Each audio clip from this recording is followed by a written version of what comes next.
So material misfortune for a devotee is a sign of Krishna's favor upon that person. I remember when Srila Prabhupada gave me the order to go to China. At that time, we had our very big preaching party in America, and we were harassing all of the temples. In case of Parati, Prabhu was the main harasser, under my good instruction. I was there, my hands are clean, but he was doing all of the work. So all of the temple presidents came to India, and they said that this person has to go.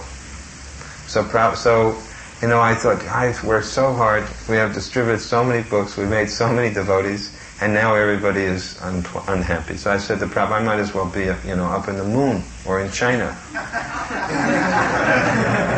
So when Prabhupada heard that, the next morning, in Mangal Arti, I was in Mangal Arti in front of Radhamadava, and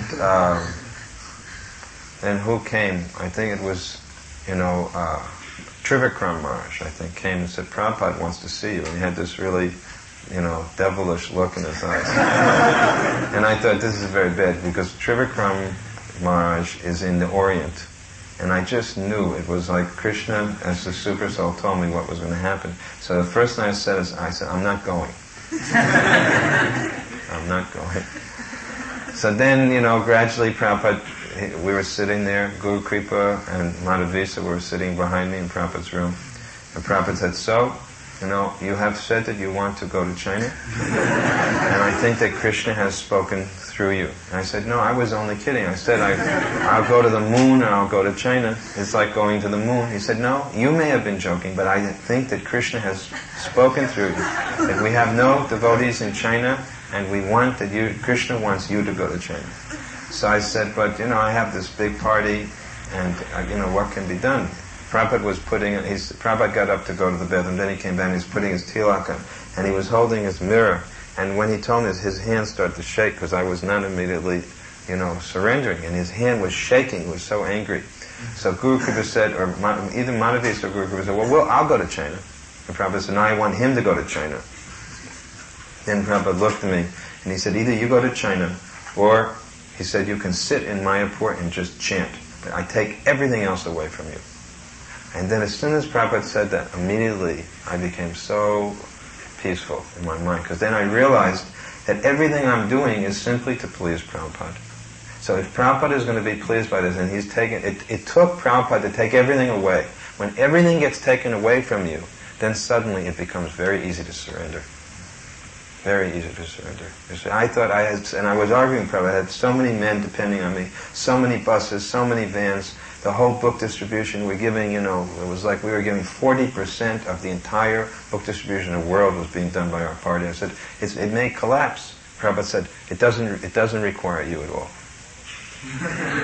I take it all away from you, now you either go to China or sit and chant Hare Krishna. That was how Prabhupada was. So when I went out of the room, I felt peaceful, and everybody said, you're so fortunate. So fortunate. And I was thinking, how is this fortune? Then I realized the fortune is that when Krishna is very kind, when the Guru is very kind, everything is taken away. And you only have your Guru and Krishna. That is great fortune. Because the tendency is, even in the bhakti path, there's still attachments to come. There are spiritual attachments. Just like a man or woman are married, they're attached to husband and wife. They're attached to children. They're attached to their home. These things are not exactly material. A devotee wife, a devotee husband, devotee children are not material. But still there's a certain type of attachment that comes. There's still some attachment. Just like the buses were not material. Nothing in our party was material. But still there was something there, you see. It was still a type of attachment that had to be transcended. So the spiritual master may act in such a way on behalf of Krishna, and when Krishna is very kind, then he takes away all of these things.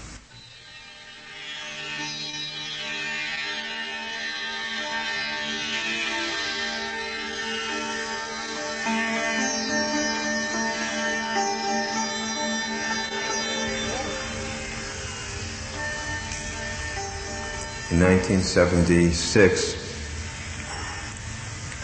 I was in Gitanagari where we had just gotten that farm. And I was showing Brahmananda Prabhu around the farm, telling him that this is a very good project, very important project. And Prabhupada had encouraged Brahmananda to stay with me. So I was trying to encourage Brahmananda, why don't you stay with me here? So he said, I can't really relate to this place. He said, because I can only relate to those places, especially where I saw Prabhupada, and he spent a lot of time. So somehow his words had some effect on me, and I was thinking that actually there will be time in the future to develop so many projects. But now I should think how I could personally serve Prabhupada, because even if all that I do amounted to making even a single stroke of his pen easier, then that would be more significant. His moving his pen or writing one word would be more significant than all that I could do in so many lifetimes of serving or developing projects. So I got it in my mind that I should try to become his secretary. Actually, Prabhupada used to have a system where he would ask the different GBC men to be his secretary every year. So every year I had a chance to be with him. And when we went to India with Prabhupada, he asked me to be the GBC there, and he practically stayed 7, 8, 9 months of every year for 4 years in a row there. So we got so much chance to be his secretary in that way. But I had never really been his personal secretary, although I had been with him in so many other ways. So I went to Mayapur with that ambition. Actually, I had thought, because when the Chaitanya Chaitamrita came out, it stated that at some point the spiritual master will retire, and some of his disciples will live with him at that time, and he will enter into doing bhajan. So I also always had it in my mind. After I left India, I was in anxiety that Prabhupada's always in India. Now I've left India. It was 1974. If he retires, what's going to happen? So somehow I felt that I have to get to be his secretary, because something is going to happen now. He's going to retire. So even though we had our Radha Damodar party, and I was the GBC for the Northeast, New York, and so many other places, I went to Prabhupada and I asked him, and immediately he said, I have no secretary, you can be my secretary. Very easy. It was a very easy arrangement. And as soon as I took over as his secretary, he had started to become ill. In Bhubaneswar he had become ill. Actually, he had become ill the previous year already. He got ill, I think it was at New Vrindavan, he got a cold. And then when he came to New York for the Rath Yatra in 76, he was still not recovered, and he never really got much, he never got his full health back from that time onwards. So by 1977, it was January, he got a little worse in Bhubaneswar. And then in Mayapur also, he got still weaker. So by the time I took over, his health was starting to become somewhat deteriorated. So I took up his service then as his secretary. And we went from Mayapur, we went to Bombay, and then from Bombay we went to Rishikesh, and from Rishikesh we went to Vrindavan.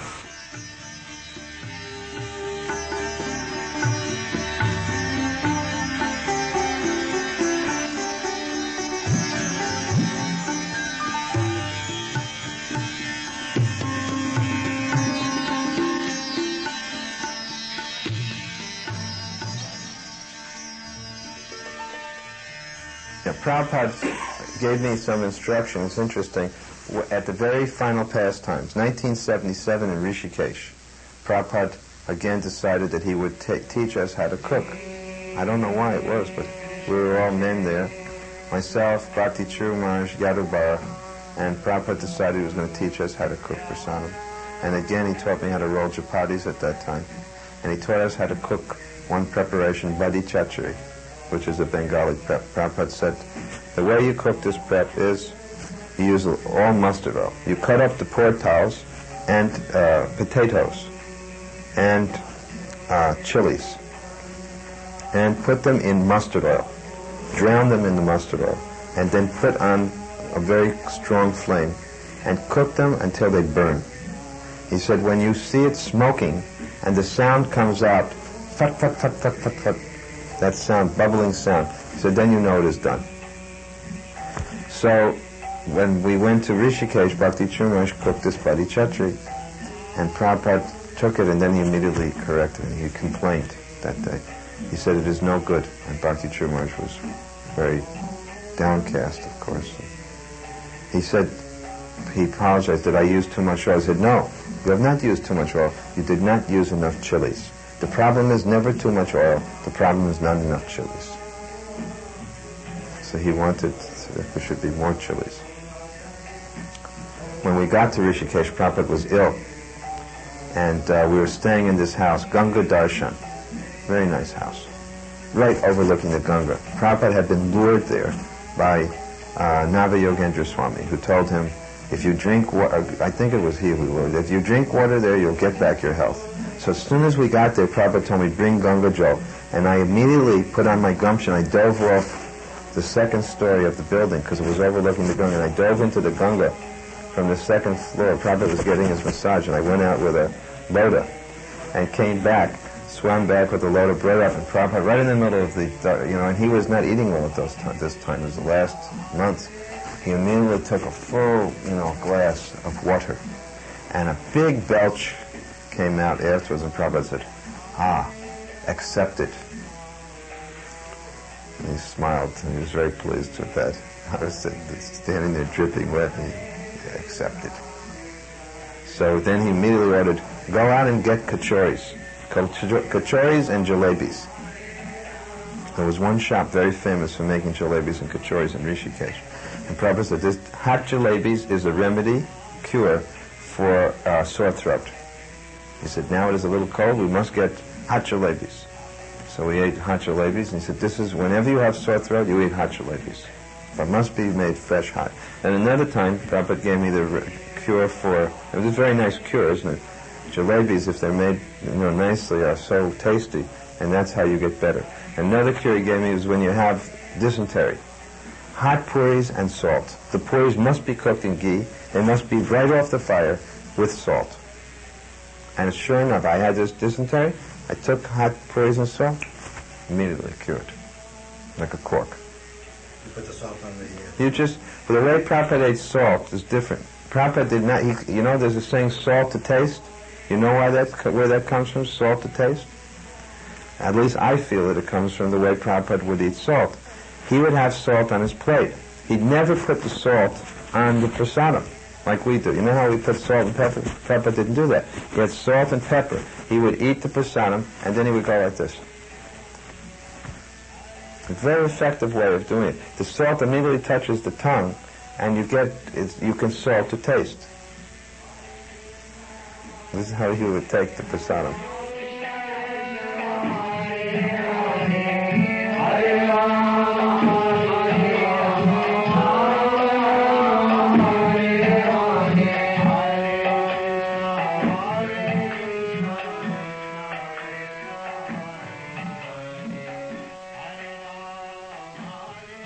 Regarding Mayavadis, there's an indirect Mayavadi meeting between a very famous person, a famous yogi who used to teach people how to meditate. He's well known. I won't even mention his name because Prabhupada said don't. Anyway, he has a big ashram in Rishikesh. So, when we went to Rishikesh, Prabhupada's arrival there was quite a big event. because, Rishikesh is the home of the Mayavadis. So, as it turned out, many of the teachers of this famous yogi all came to talk to Prabhupada and to start coming to Prabhupada's darshan. And Prabhupada's darshans were brilliant. I mean, I don't know how Prabhupada did it because he was really ill, but they were brilliant. And gradually, I think this, yogi became very, very concerned that all of his teachers were coming to Prabhupada. So one of them finally came with a message that, Swamiji, you are very ill, so you should take rest and not exert yourself in this way, or you will not be able to easily recover. And Prabhupada was so pleased with that. He said he has indirectly admitted his defeat by this, He was very much, there was a chastisement that took place that day also, I remember. I don't remember what it was that I did, but there was some foolish thing I did. And Prabhupada looked at me, There was something about, I had forgotten something. And so I said, Prabhupada, I just can't remember. He said, yes, you cannot remember. He said, because there's nothing inside there to be able to remember with. He said, simply zero. Just zero. I thought, this is the final thing. After all these years, there's nothing in there, I said, oh, boy. Heavy chastisement.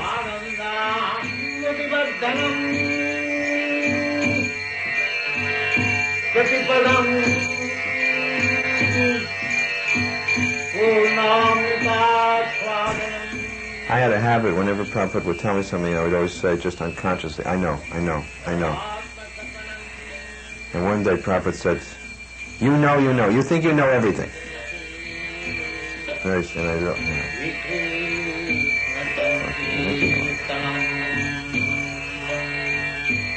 Another time, Prabhupada had this system when he did his construction projects in India. 2 signers on every check. Prabhupada was one signer and I was the other. There was only one problem when Prabhupada would travel out of the country. So one day I suggested to Prabhupada, why don't you sign some blank checks? Prabhupada did not like that idea at all. He said, this is my account. Is it all right that I decide how the money will be used? Is that all right with you?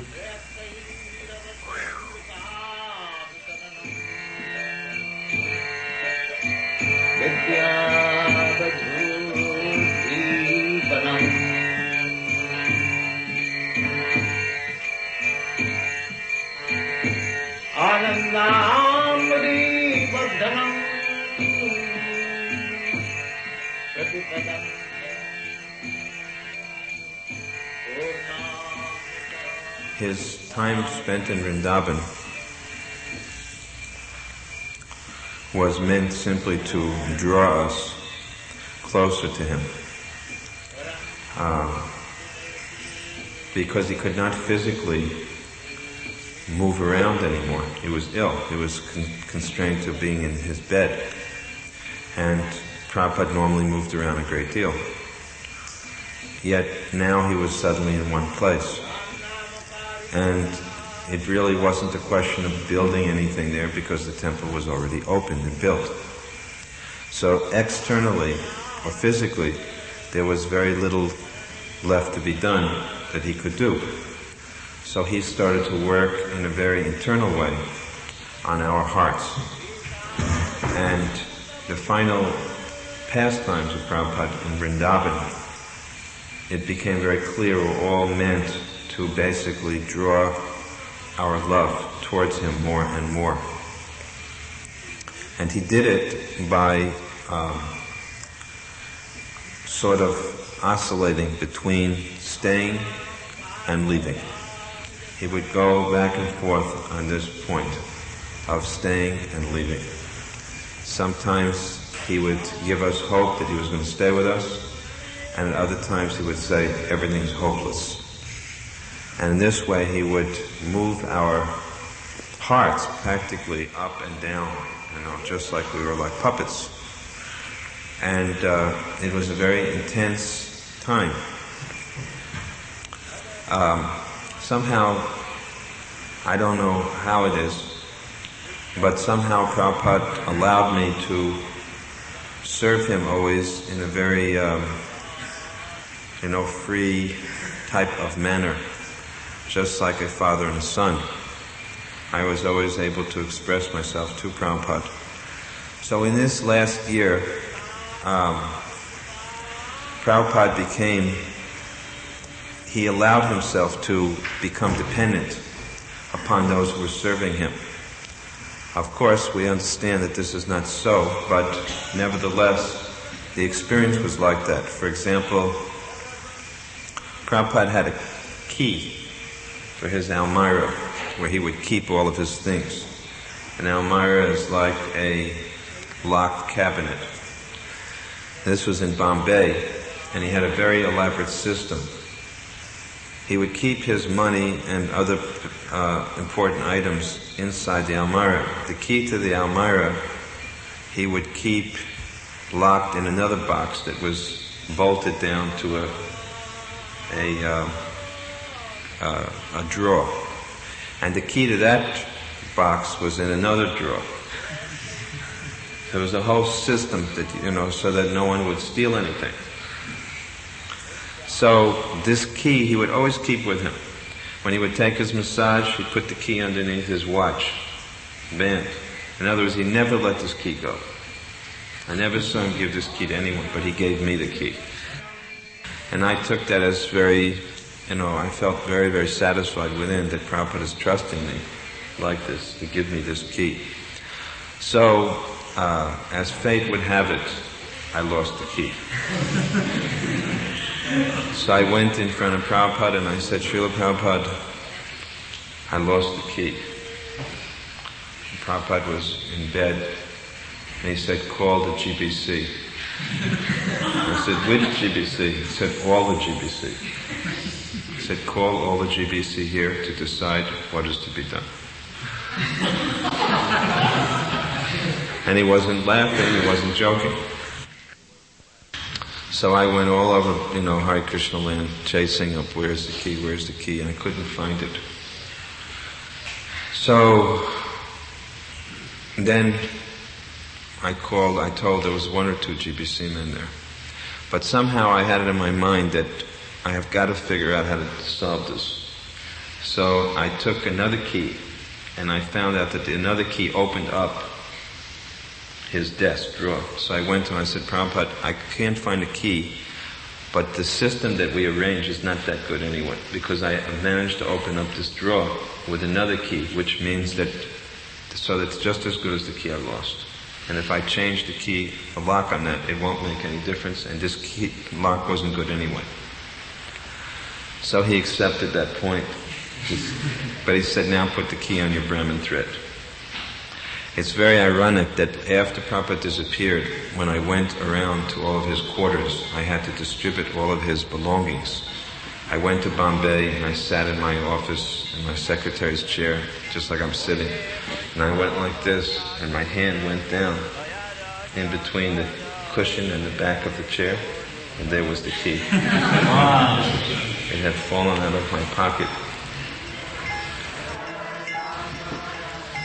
So in Vrindavan, there were so many ways like this where he would allow us to determine things for him.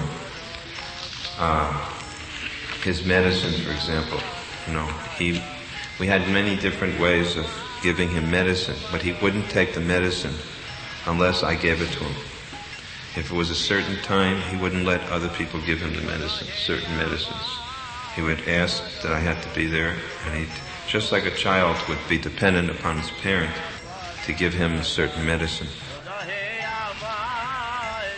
The whole atmosphere of Vrindavan was very wonderful. We would be there. Prabhupada would sleep outside in the evenings. He would get up in the morning. And again, it was a very intimate type of way that he would relate. He had a way, because he couldn't sit up because he was too weak, because he had stopped eating. So he would put his arms around me like this. I'd have to bend down and then pick him up, just like you pick up a child. And then after sitting him up, I'd go behind him and rub his back, and he would just start talking. Sometimes he'd sit and talk for an hour, all about different things. He talked about his childhood, he talked about many, many different subjects, about Vrindavan. He would just sit there. One time I gave him a massage for about 2 hours. I just kept massaging him. My body got so wet from the perspiration. He said, "What happened?" And at a sudden point he realized the sun had fully come up, and he just stayed in bed for like 3 hours there. This last year everything was completely different, because Prabhupada was so regulated otherwise, but in this final year of his pastimes, it's like all these rules, they just went away. And everybody just had to serve from the feeling of their heart. And Prabhupada let them. He would let people, anyone who wanted to could come and massage him, massage his feet or his legs. And sometimes it'd be 3 or 4 devotees would just be sitting there, massaging his feet, or his legs, or his hand. One time he told me to give him a massage. He said, "I want you to give me a massage where you just touch the body with the fingertips." He said, "This is a special type of massage technique." So I had to do this up and down his body, just barely. He said, "You have to do it where you almost don't touch the body." He said, "And this will give some relief."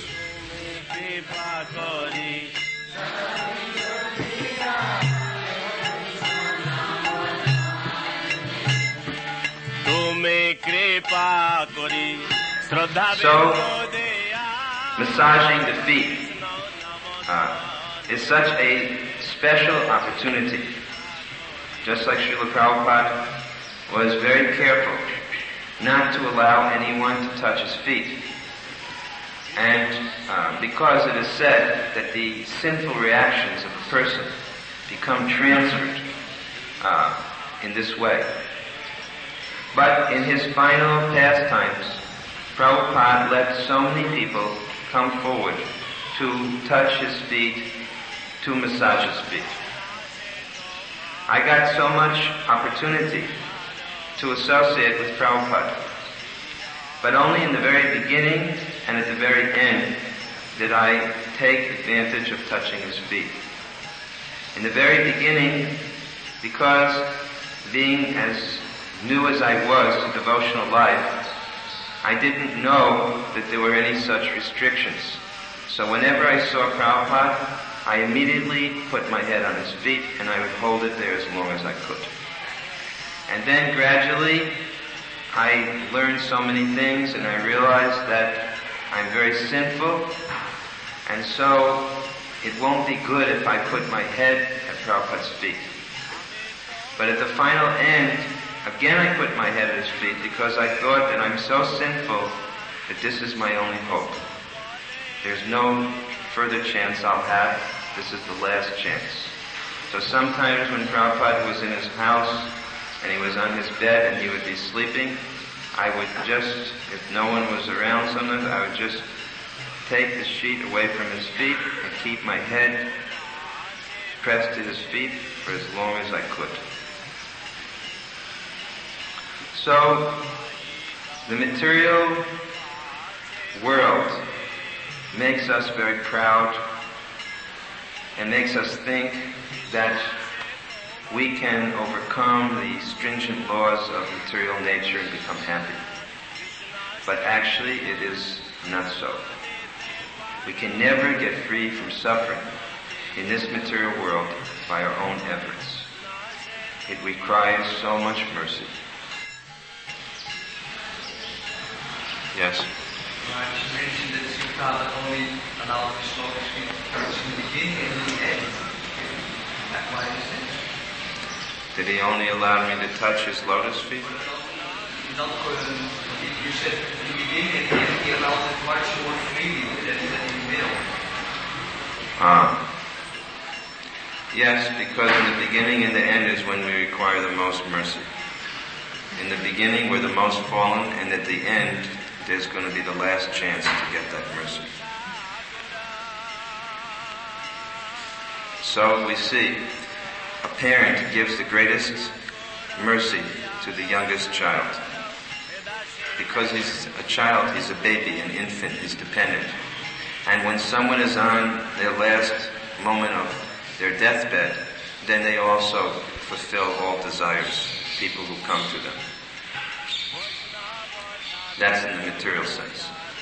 Now, in the spiritual master's case, he also follows this point. He's so much kind upon those who are brand new and totally dependent. And at the end, he tries to fulfill all desires, because this will be his last opportunity physically to do so.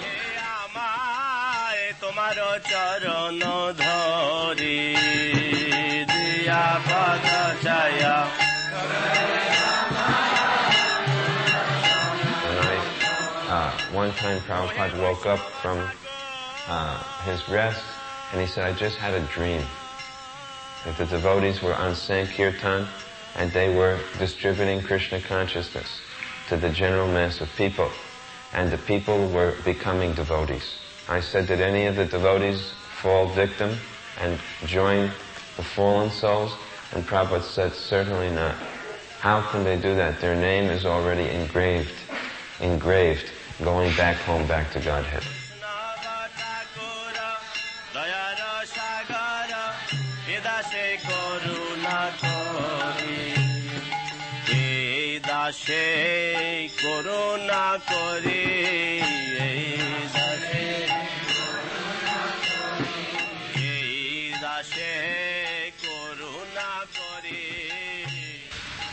His sister Pishima came. She wanted to cook for him. He hadn't eaten for so long. Prabhupada said, let her cook. Someone said that this food will kill you. He said, anyway, she wants to serve me, let her do it. She cooked kachoris, she cooked so many things, and Prabhupada sat up and he started eating. I don't know how he ate, because he couldn't digest anything, he hadn't eaten for months. Whatever she cooked, he ate. And he said, this will not harm me. And he ate.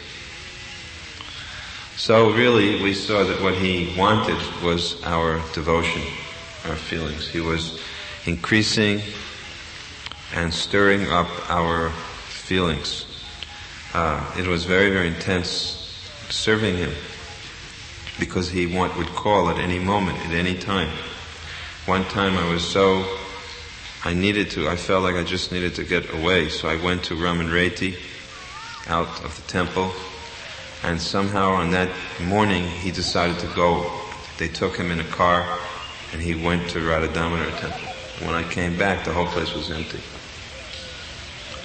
When Prabhupada finally came back, he looked at me and said, where did you go? He said, why did you do this? He was so upset that I had left him like that. And it was just one time I did it, in 9 months of day and night serving him. One time I went out, and on that one time, that happened like that. So these things are all indications, it's Krishna, Prabhupada act together. Krishna is the super soul within, the spiritual master is the super soul without. Both are gurus, Chaitya Guru, Diksha Shiksha Guru. And they work to develop a disciple's love. Prabhupada we took him to England. At one point, I told him that you have to leave Vrindavan, because people come here to die. If you're going to live, then you have to get out of Vrindavan. And I quoted a verse from Bhagavad Gita, that if you die, you will be glorious. If you go out and preach and you die, it will be glorious. And on the other hand, if you live, that will also be wonderful. So when Prabhupada heard that, he said, yes, this is the right thing. I want to be like a soldier and die in the battlefield. So we took him with great difficulty, laying him down on a mattress in the back of a car. It was amazing, taking Prabhupada through the immigration in Delhi, customs, through all the officialdom, then onto a plane, long plane ride which was delayed. and finally to England. And after about 2 weeks there, Prabhupada had his Vyas Puj there.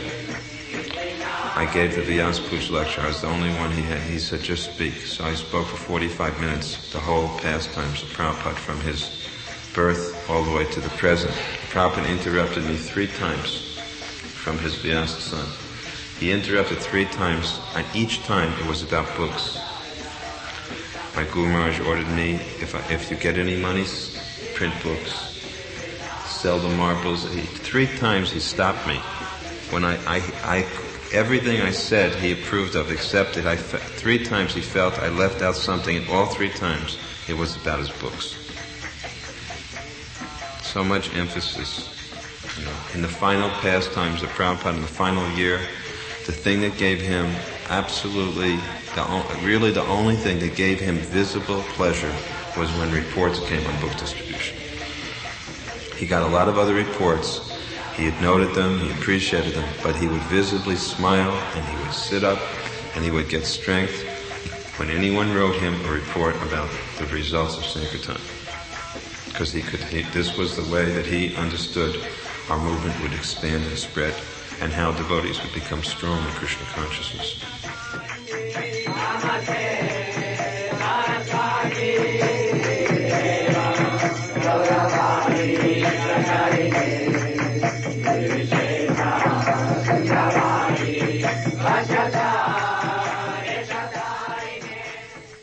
One funny story that happened, very amazing story that happened in the last trip that Prabhupada made coming back from England to India.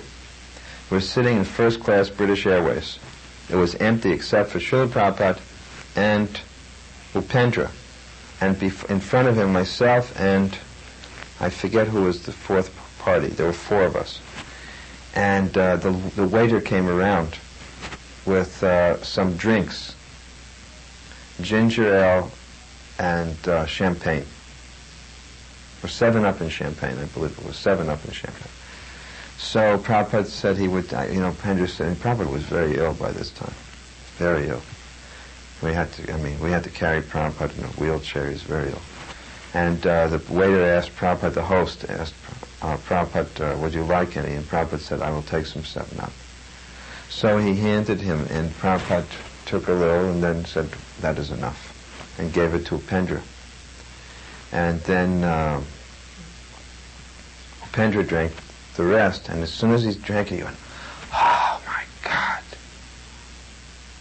And he said it so loud, I looked through the crack of the seats, what's going on back there? I thought something was wrong.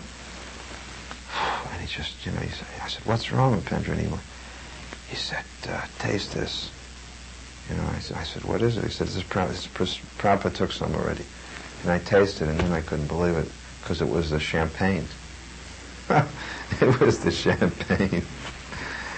So, it's a funny story that took place.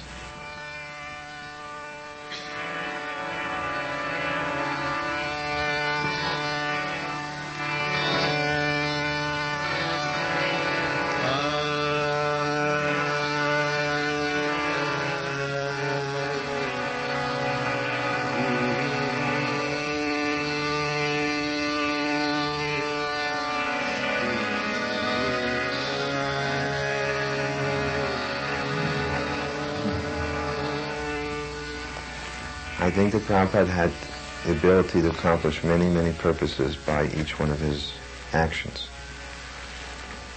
Later on, Prabhupada told me in 1977, he said, Prabhupada was laying in his bed in Krishna Balaram temple, and we were reminiscing. He said, remember when you took me from Los Angeles? I said, yes. He said, at that time, he said, I went before Sri Sri Rukmini Dwarkadish, and I said, my dear Lord, you have called me all the way here, and you have given me this wonderful temple. Now why are you sending me away? Prabhupada said, I couldn't understand why the Lord was sending me out. And he said, now I understand, because he wanted to give me this temple, Krishna Balaram temple, He said, this is 100 times what every other temple in the world is. He said, but I didn't understand at that time.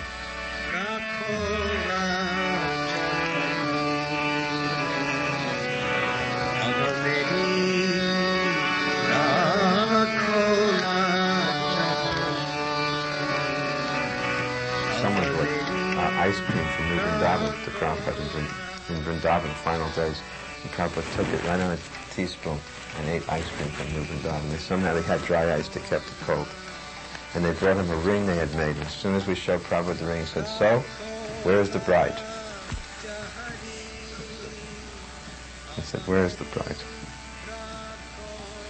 And Prabhupada had a little niece, well, granddaughter. His son, Vrindavan Chandra, had just had a daughter. And Prabhupada instructed me to take off my rings and give them to my son, and he should melt them down to make a bracelet for his daughter. So it was so painful because Prabhupada's fingers were so swollen. I had to gradually pull the rings off, gold rings off, and I gave them, and he melted them down. I just saw the daughter, Prabhupada's granddaughter, recently in Mayapur. I said, do you still have that bracelet? She said, yes. One time Prabhupada was talking in the final year, and I remember past time that he exhibited a quality that reminds me of Lord Ram and Sita. His son was there, Vrindavan Chandra, and Vrindavan Chandra and myself were with Prabhupada. And Prabhupada started to remember his grihastha life. And then he started to say, he said, my wife was your mother. He said, your mother. He was telling his son, your mother was very good, very chaste, very devoted. He said, one could not ask for a better wife. He said, it was I. He said, I was not very easy. And he started to cry. He said, she was so good. And it was like he exhibited all of these apparently human qualities, and as a sannyasi, and he said, I should not say this. He said, I should not say it.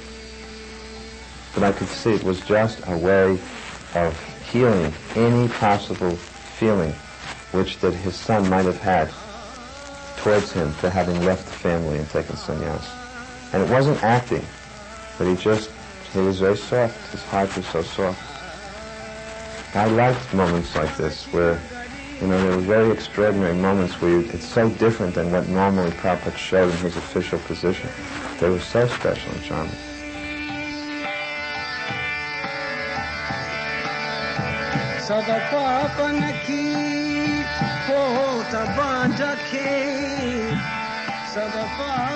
We've heard that the intimacy of exchange which Prabhupada gave to devotees in these last months was more complete than anything he had given before.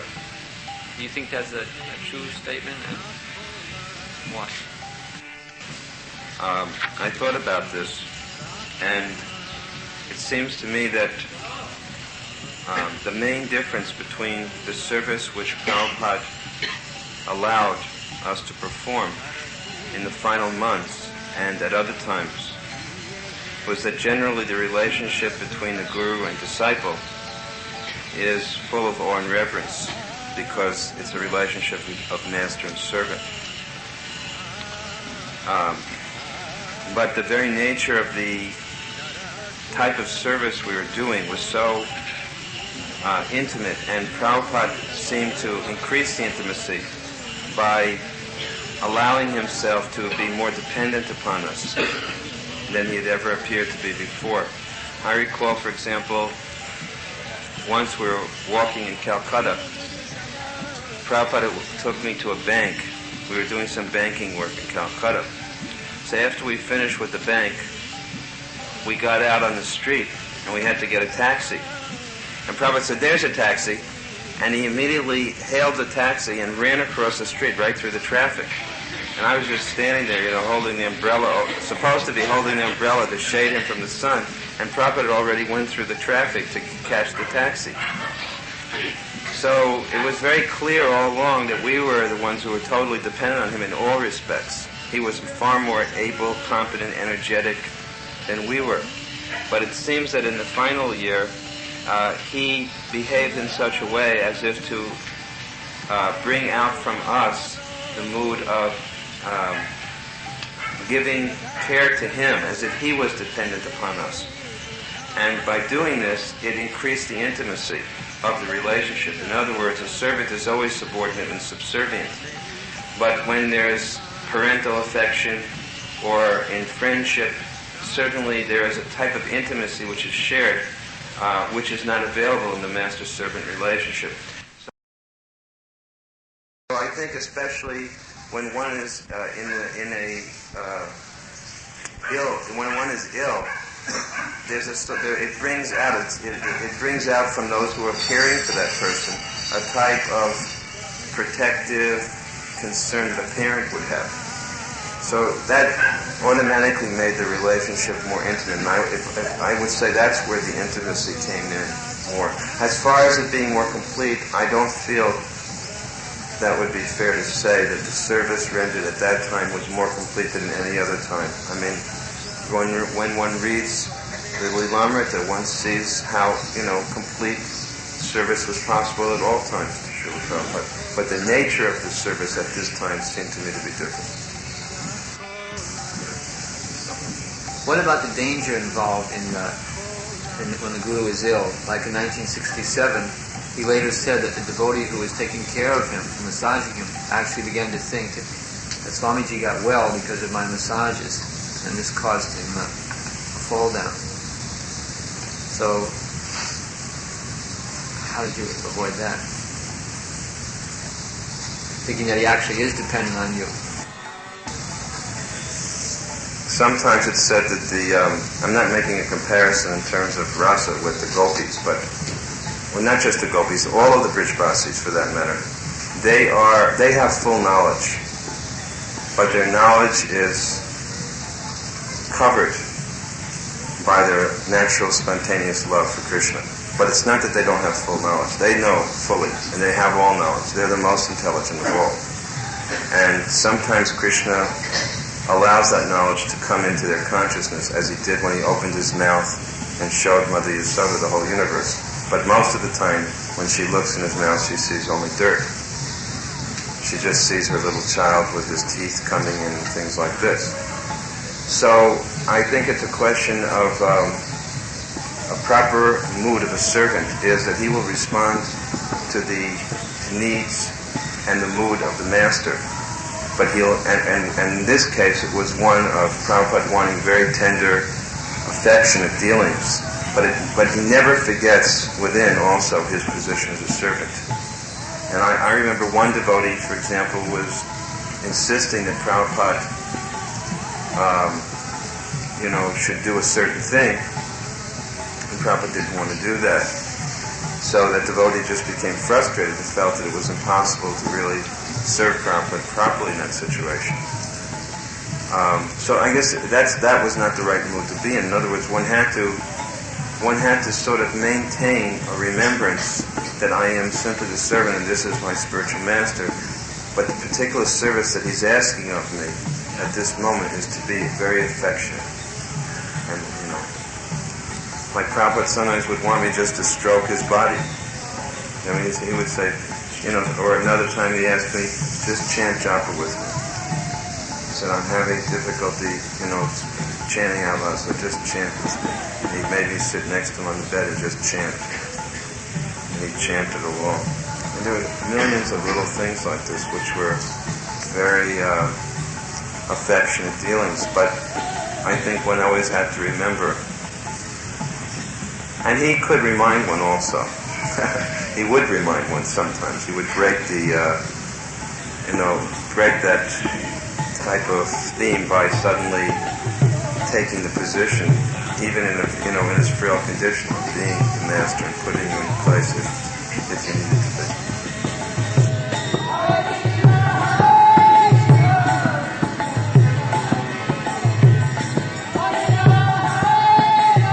First of all, the disciples wanted Prabhupada to stay. But Prabhupada indicated that Krishna wanted him to leave, and therefore he wanted to comply with Krishna's will. But then, at one point, he said that Krishna was giving him free will to stay or leave. So when the disciples heard that, they pleaded with Prabhupada, if you have free will, then please stay. And Prabhupada agreed. But then, as time went by, Krishna's insisted that Prabhupada should come back, and Prabhupada complied, and the devotees complied. But there was conflict along the way. So my question is, these persons, Prabhupada and his disciples, Krishna, Prabhupada and his disciples, they're not supposed to be in conflict with each other, especially the disciples and Prabhupada. So how do you understand these disagreements?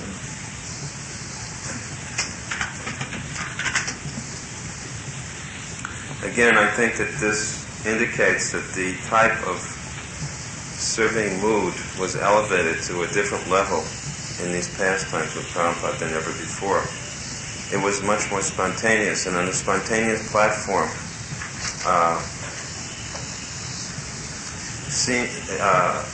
emotions which appear to be, contradictory almost, are actually favorable. For example, to disagree with one's spiritual master is most unfavorable for one's spiritual advancement. But when Prabhupada, for example, said, I want to go to Govardhan, and we said that, you shouldn't go to Govardhan, it's not the right thing to do. And finally it got to the point where we were so much in anxiety that we rushed into Prabhupada and we just said, we just can't allow this. We were practically saying, we won't do what you want us to do. Then immediately he responded by saying, just see how much they love me. So he didn't take it that this was a indication of an operata, an offense against the spiritual master, but rather a sign of greater love.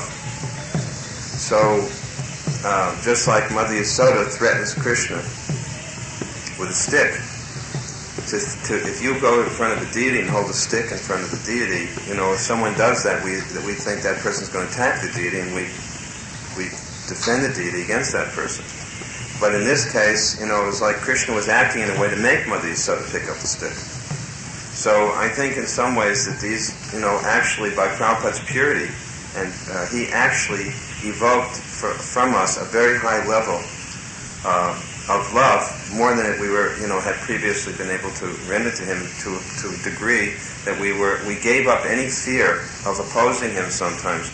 But the reason why we gave it up was one of actual love to him, not for any selfish reason or sense gratification on our part.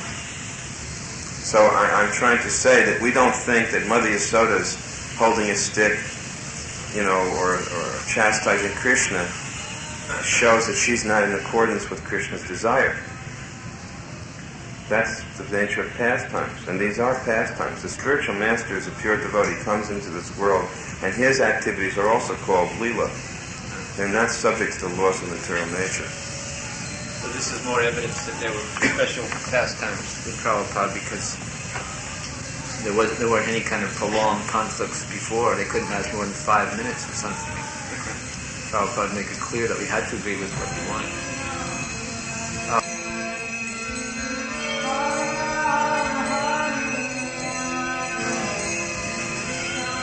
Prabhupada, he showed detachment and tolerance from material suffering associated with dying. I wonder, Tamal Krishna Maharaj, if you can give any impressions of this, for example.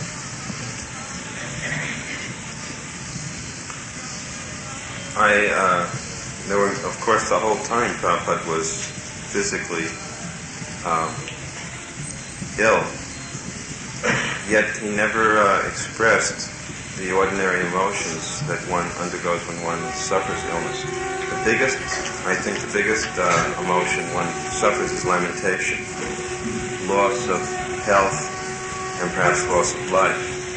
Prabhupada definitely never lamented like this. In fact, he always, when anyone would break down and cry, which often happened, he would immediately correct them, saying, "Why are you lamenting? Don't you know what the philosophy of Bhagavad Gita is? There's nothing to lament." There were just many cases where he was extremely tolerant. I remember when we took him to London on the plane. The plane couldn't land a couple of places, and there were difficulties. The whole thing was a very arduous journey. But Prabhupada never complained. He just tolerated the whole thing. He never ever complained about his physical condition. So, overall, however, I would say that he was just very much beyond bodily conception of life. And he had the ability to observe his body just as we would look at a machine in a very objective way. And he didn't identify at all with it except when he needed to. So he was not disturbed by the bodily conditions. Whatever you read about in Bhagavad Gita philosophy, Prabhupada really manifested those qualities.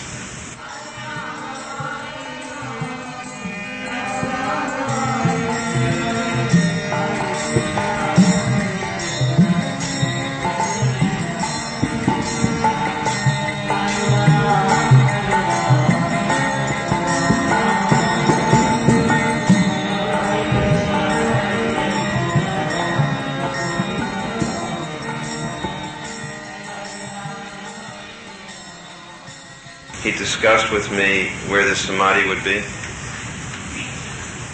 That was not a very easy thing to discuss for either of us. It was easier, I think, for him than for myself. But he said, let us discuss now what will happen after, when I leave. Where will you put the body? So then we discussed the point, and he gave the exact location. And then he said, what about Mayapur? He said, if I'm not in Mayapur. We discussed where in Mayapur and where in Vrindavan according to where he left his body, because there was some talk of going to Mayapur. And then he said, if I leave my body here, then you take flowers from the ceremony and bring them to Mayapur and establish them there in the place where my house was going to be. So, that's very detached in a sense to speak about details of this time. Then one time he asked me, do you know how to perform the samadhi ceremony? So then he asked me to get information from the Rhine March about this. And they called him there.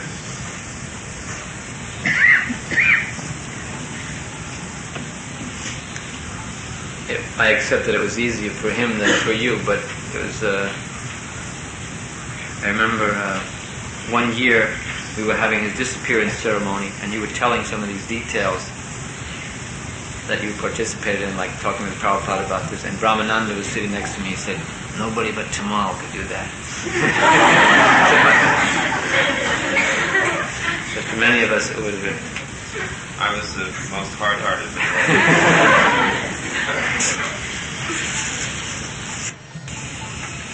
Sometimes we hear of great souls, even preachers, entering a state of samadhi in their last days, where they concentrate on their eternal relationship with Krishna. Why do you think Prabhupada continued almost until the end, conversing with disciples and giving orders to preachers and so on? Or did he withdraw from this?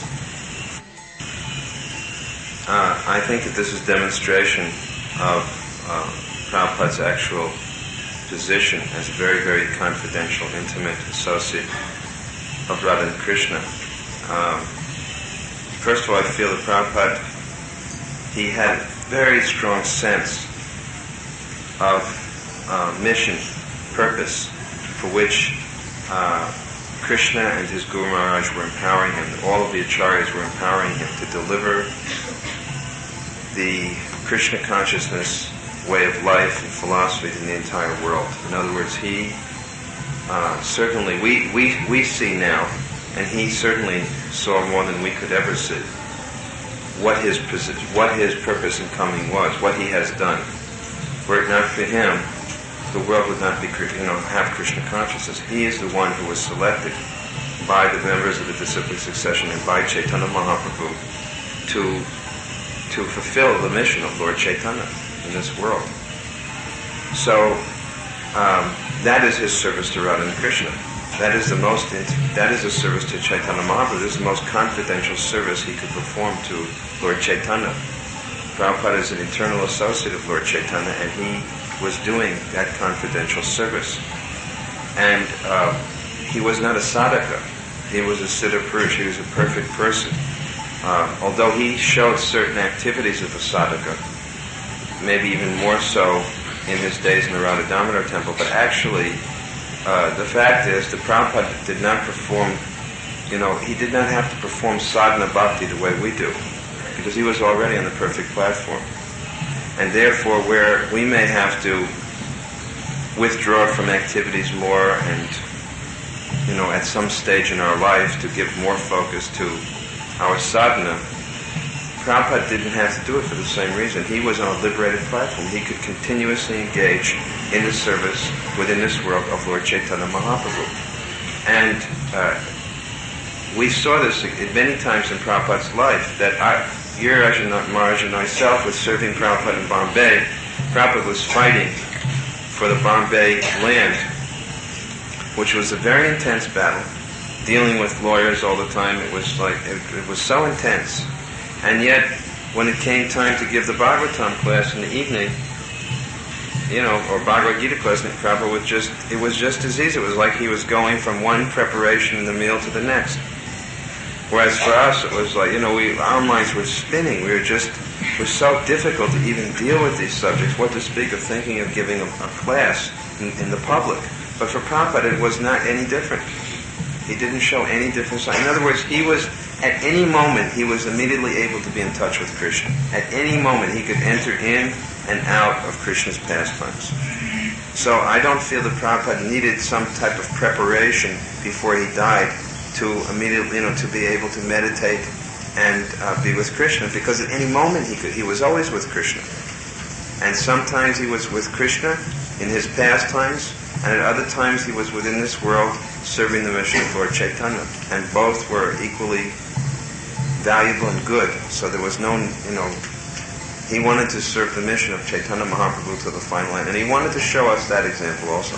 In other words, I believe that another point is, that was addressed this morning by Jayadvaita Maharaj, that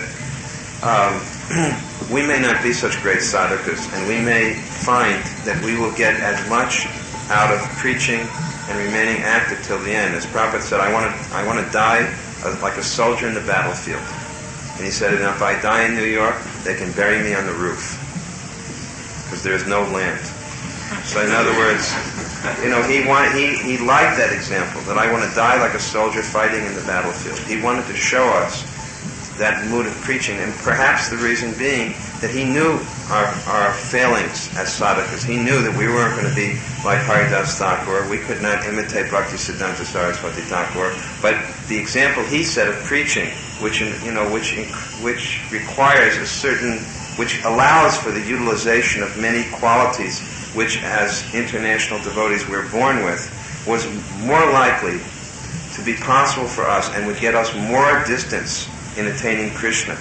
And I think a good example is our god sister Gauri, who kept preaching and distributing books practically to the very end. And then when she came here, the devotees who observed her, leaving this world, they were astonished, because the things that she was indicating, that she was seeing and experiencing, were very elevated states of Krishna consciousness. So at a certain point, if you sacrifice everything for the mission of Guru and Krishna, then at a certain moment, you will jump up. In other words, Krishna will help you to jump up to a position which you might not achieve if you were just trying to withdraw and elevate yourself personally. And from our point of view, what you just said is, it was bad enough that Prabhupada was leaving. If 6 months before he had shut the doors and just been with Krishna, then it would have been even harder, and it would have been an unusual example in terms of what everything else that he taught us.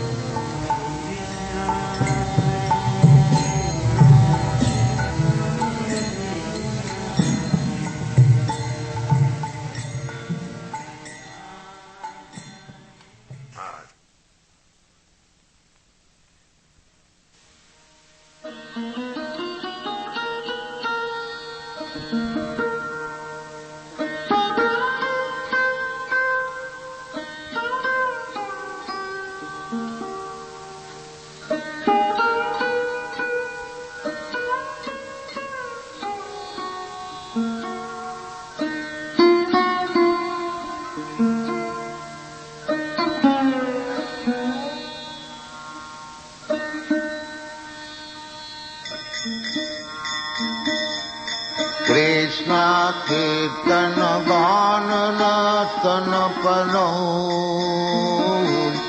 प्रेमामृत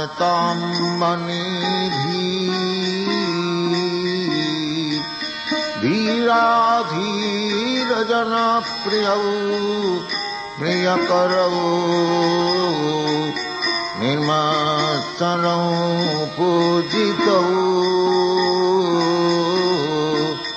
Shri Chaitanya कृपा भरौ भुवि भुव भारावहंतारकौ वंदे रूप सनातन रघुजगौ श्रीजीव गोपालकौ कृष्ण कीर्तन गानन तन परौ. Prabhupada always followed the Goswamis. His favorite song that he used to like to hear, 2 songs, Prayers to the 6 Goswamis and Sri Rupa Manjari Pada. And these are the songs that he preferred to be sung to him before he ever came to America. He used to love living in Radha Damodar temple. These are the songs he sang and liked to hear. It's Prayers to the 6 Goswamis and Sri Rupa Manjari Pada. Rupa Goswami wrote books like Bhakti Rasamrita Sindhu, other books also. They all wrote so many practical books. But when they wrote literatures, they also wrote literatures which described their inner personal thoughts. In other words, for what they wanted. And in every case, the desire is to reside at Govardhan. To reside at Govardhan, to reside at Radhakund, to be able to render service to Sri Sri Radha and Krishna.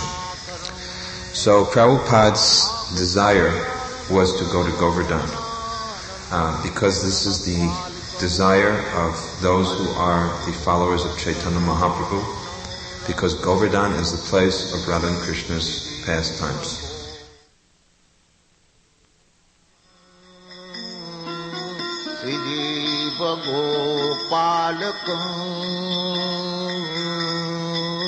Krishna Kirtana Ganana Tana Parau. So,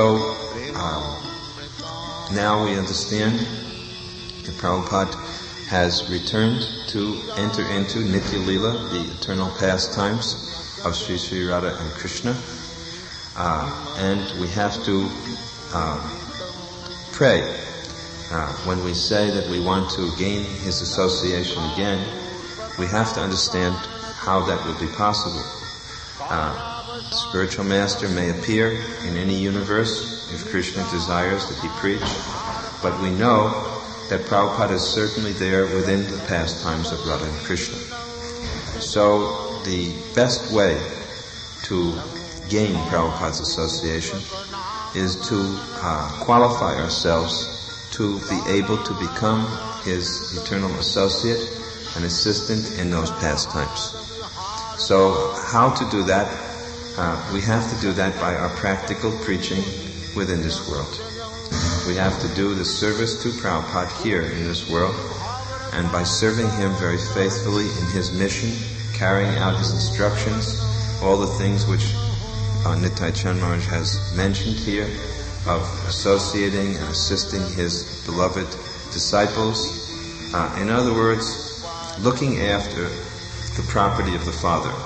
This is all the property of the Father. All the temples, all the books, all the devotees are Prabhupada's. So by doing seva, service to all of these, then we will somehow pray that we become a little bit dear to Prabhupada for all of this. And if he feels somehow inclined and indebted to us for our lifetime of service, he will bring us to him. We will be able to enter into samadhi also, into his association in the intimate pastimes of the Lord and his eternal associates.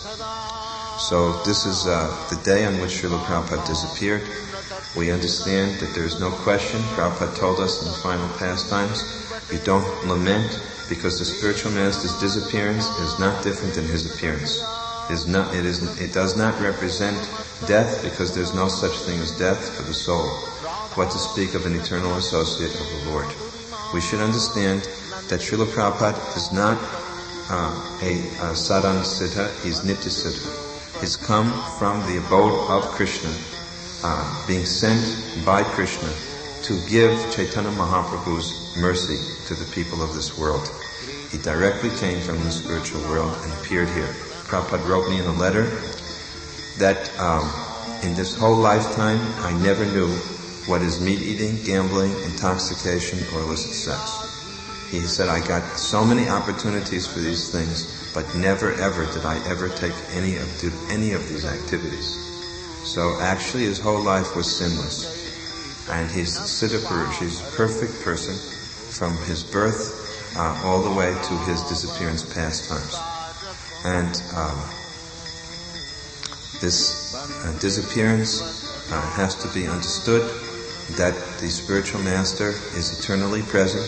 Sometimes his presence is said to be prakat and sometimes aprakat. Prakat means manifest and aprakat means unmanifest. So sometimes we get the fortune that he manifests himself, just like Mother Vinodvani says, in a dream. This is very good fortune. He also was very kind. Prabhupada personally gave us this instruction to put his deity on all the Vyasasans in the temple, so we would have his association this way. We have his association, as Prabhupada Prabhu said, in the form of his books. Prabhupada told me, my books are better than me, because the best of me is in my books. And if you want to know me, read my books, he said. So we have him in the form of his many books, in the form of his taped lectures, and innumerable instructions on practically every possible, imaginable topic. There is some instruction from Prabhupada. So it's with all of these that we feel connected, and at the same time, we feel separation.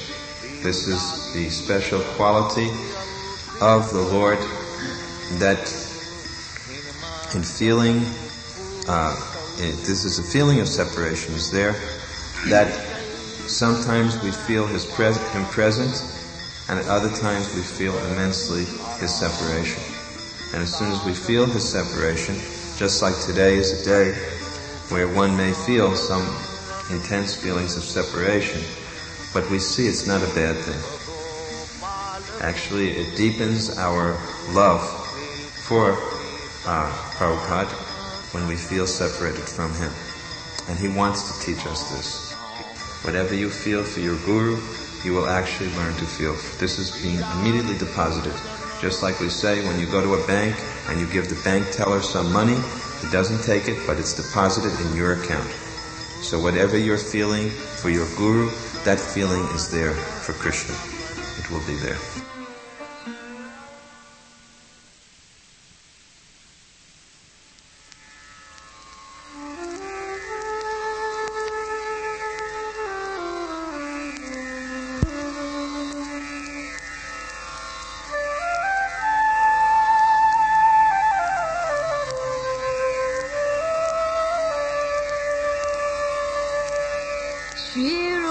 Manjari Pada Sei Mora Sampara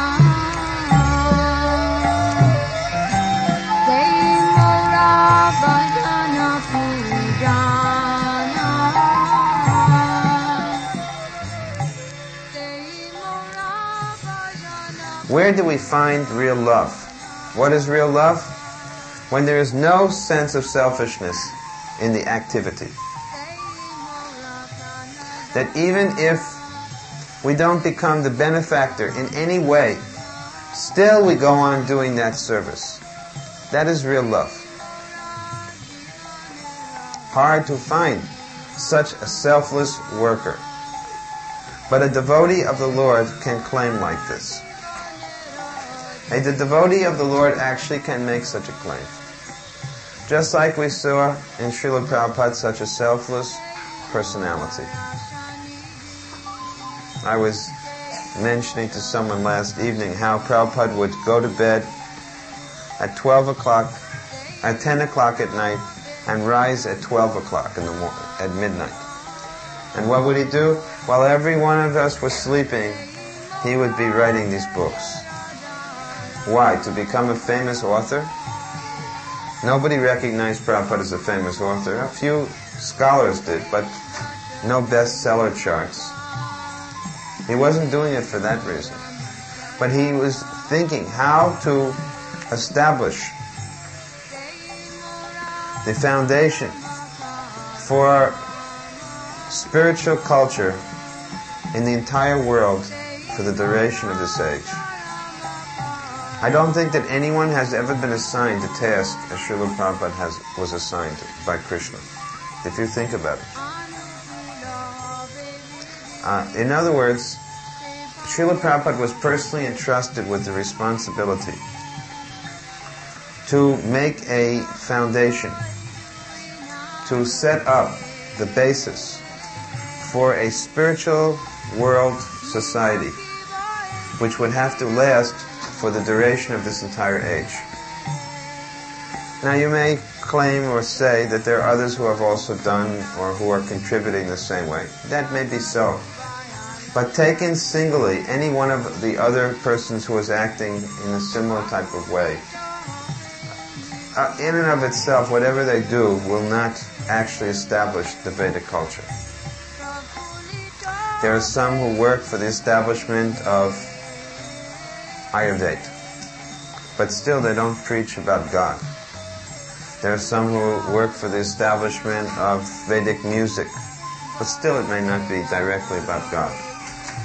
There are some who, and it goes on like this, I could go on and on, but the real point is that Srila Prabhupada labored day and night in a short space of about 10 years to establish practically all of the necessary ingredients for an entire order of spiritual life that could be practiced worldwide.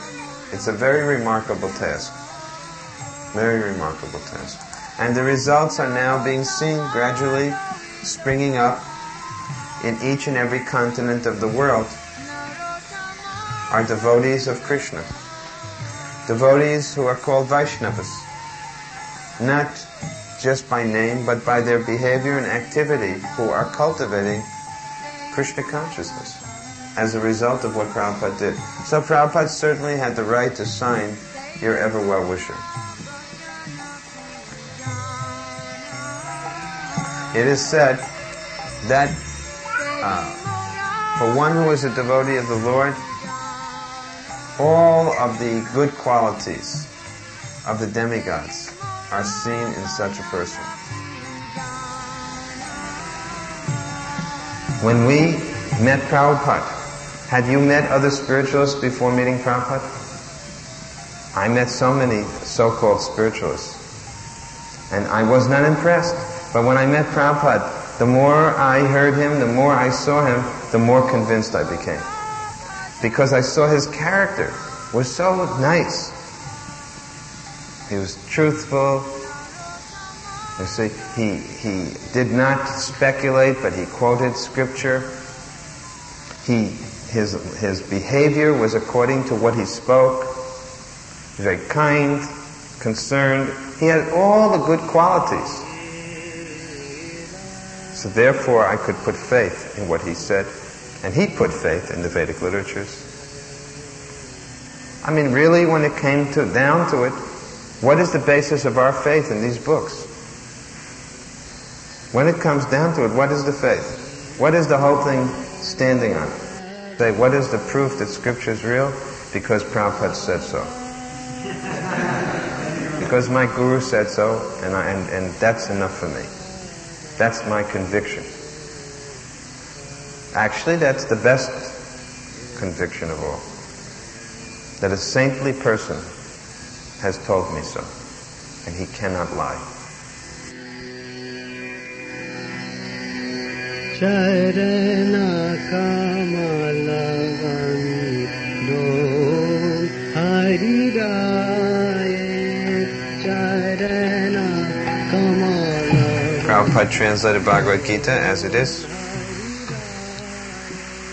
with the hope that the whole world would finally understand Lord Krishna's message.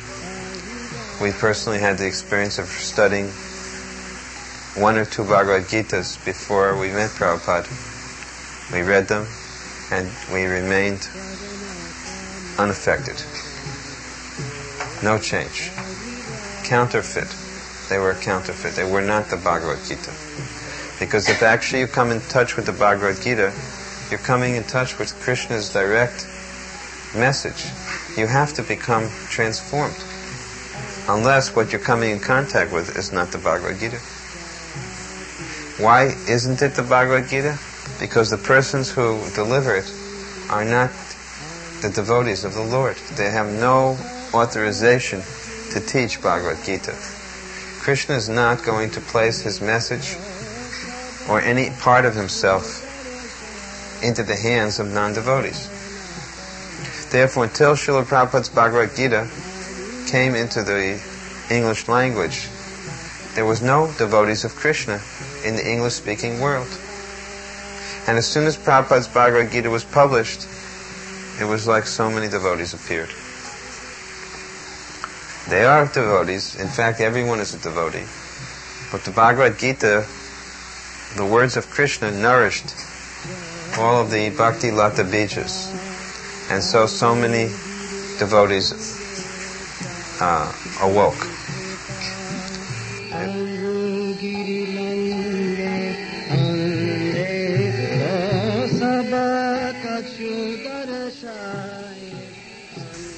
So to make out the clear direction for us to follow, the Goswamis researched all of the different literatures. And therefore they're described, Lokanam hitakarino tribhuvane manyo sharanyakaro. They were very famous throughout the three worlds. Why? Because Radha Krishna Pararavinda Bhajano, Bhajananena Mataliko. They were always absorbed in the loving pastimes of Sri Sri Radha and Krishna. And they made these pastimes available to the world through so many wonderful literatures. So, Srila Prabhupada lived at Radha Damodar temple, prayed Sri Rupa Goswami and Sri Jiva Goswami that all of the pastimes could be revealed. And Prabhupada actually did so. Those, everyone knows, he did it in the form of this Krishna book.